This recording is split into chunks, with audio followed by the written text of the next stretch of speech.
My name is Tom Watson. I'm Deputy Leader of the Labour Party.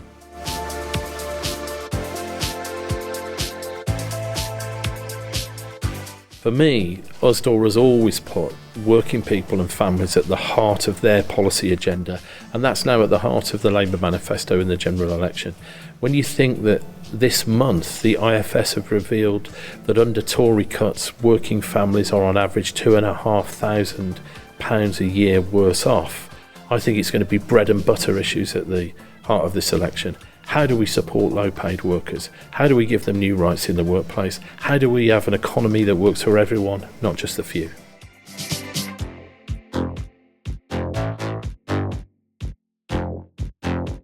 I would say that the Tories, when they run the economy, do it so that it benefits the few, not the many. Just look at the cuts they're making for tax cuts they're making for billionaires, and yet the benefits cuts they're making to in-work benefits. We've got more people in work poverty than ever before. That's not appropriate in a civilised society, and it doesn't have to be this way. So I think the Labour message is, if you're a worker, then you need a Labour government that's on your side, not just on the side of the billionaires.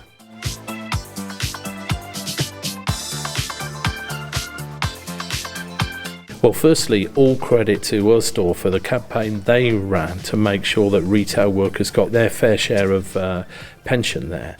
But it shouldn't just be down to Usdaw members to make sure that the government has a framework that means that the multi-billionaire that owns BHS can sit on his yacht while workers are worrying about having a secure retirement. We need a government that is on the side of workers, and we need to make sure that those corporate governance arrangements that allowed that pension fund to be drained are stopped. And I think we can convince people in the next 6 weeks that Labour is on their side on this issue. There's not just one Philip Green in the world. I'm afraid there's more billionaires than ever before that are living in London, more corporations that are avoiding paying their fair share of tax, and that only harms workers, and we need to make sure that that stops.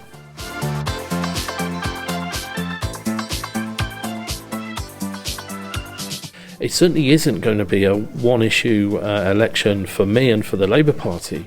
You know, when you've got a health service in crisis, when you've got wages stagnating, when you've got crime going up, police numbers being cut, the pound going through the floor, inflation targets being missed, it's much more than that.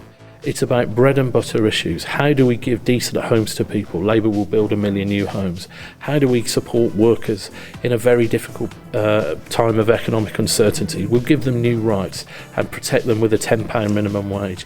These are the issues that really count to people. And I hope that we don't let the media narrative be just about this effectively being a second referendum on Brexit, but we have it as a referendum on Theresa May and the Tories' management of the economy and some of the things that she's done when in office. For example, she was Home Secretary for 6 years, and we saw record police cuts. And I don't think people, and for shop workers, of course, that's a big problem, because shop workers are abused or attacked every minute of every working day, and they need a police service that's on their side too.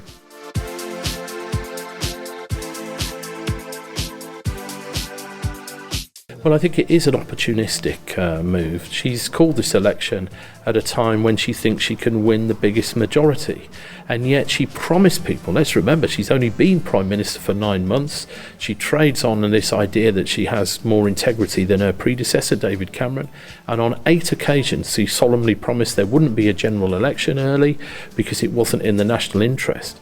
You know, these Brexit negotiations are time limited. We've only got 2 years to get the best deal possible. What she's effectively done with calling a general election in the middle of it is take 3 months out of our negotiating time.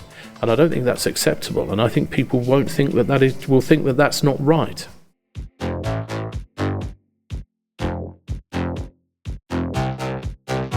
Well, I think the most frustrating thing about Theresa May is she can literally look into a camera and say that the Conservatives are on the side of working people without cracking a smile.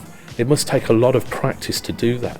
When you look at their record since 2010, the Trade Union Act, which was one of the most savage attacks on organised labour, the cut to in-work benefits, which hits some of the lowest paid workers hardest, undermining their rights to get industrial justice through hiking up tribunal fees, which meant some of the most vulnerable workers have been priced out of getting justice. Labour will wash all this away. We'll get rid of those price hikes in tribunals. We'll make sure that workers have proper rights, and we'll make sure that they get paid adequately with a £10 minimum wage. These are things worth fighting for in this election. And I hope that we can expose Theresa May for the fact that her rhetoric doesn't match the reality of her time in office.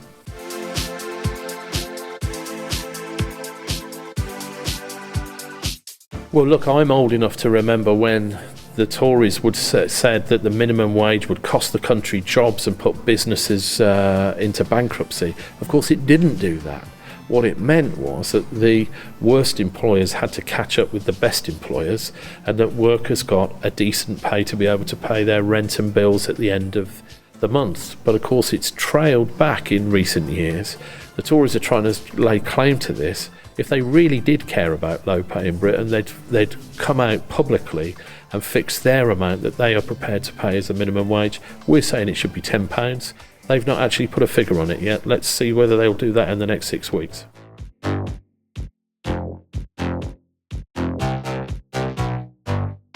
Well, look, in a general election campaign, a party like the Labour Party that can't rely on huge donations from city financiers relies on all its members. And the good news is we've now got 500,000 members spread throughout the whole of the United Kingdom who join because they want to see a change of direction for our country, a more socially equal, socially just society. And we're doing everything we can to encourage every one of those members to get out on the doorsteps and campaign for Labour, find out who their local candidate is, and go and explain how Labour will build a more fair, more equal society if it's only given the chance.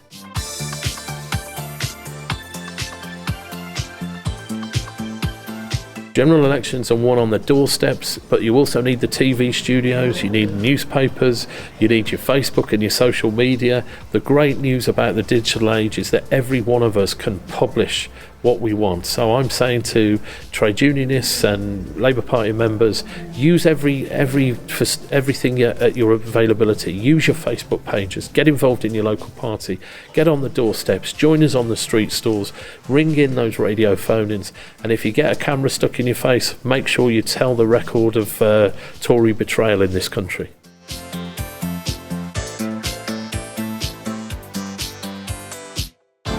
Well, we can only do that by trying to inspire people and convincing them that there is a choice at this election. And the one thing I think we can guarantee at this election, there will either be a Tory government that wants people not to vote, that wants people to remain at home, not to vote for change, or a Labour government that will give working people the rights that they deserve. And it's hard, but we need our members to go out and sell Labour's message to do that.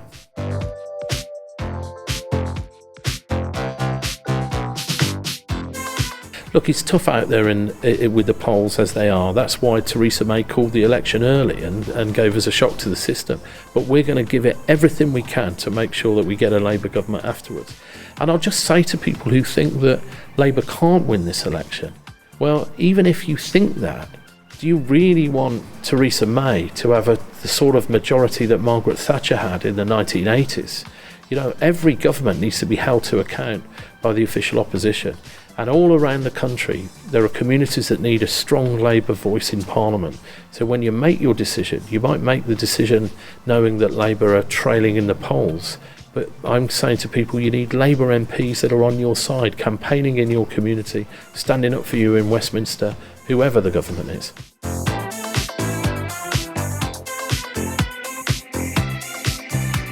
Well, first of all, I'd ask them what their issues were, and they would probably tell me they're worried that their kids can't get a decent, got their foot on the housing ladder. They're worried that their families are in insecure work, that they're paying more for their food, that they've got lower pay. And I will say Labour will address that. We understand that we need an economy and a political system that works for the many, not just the privileged few.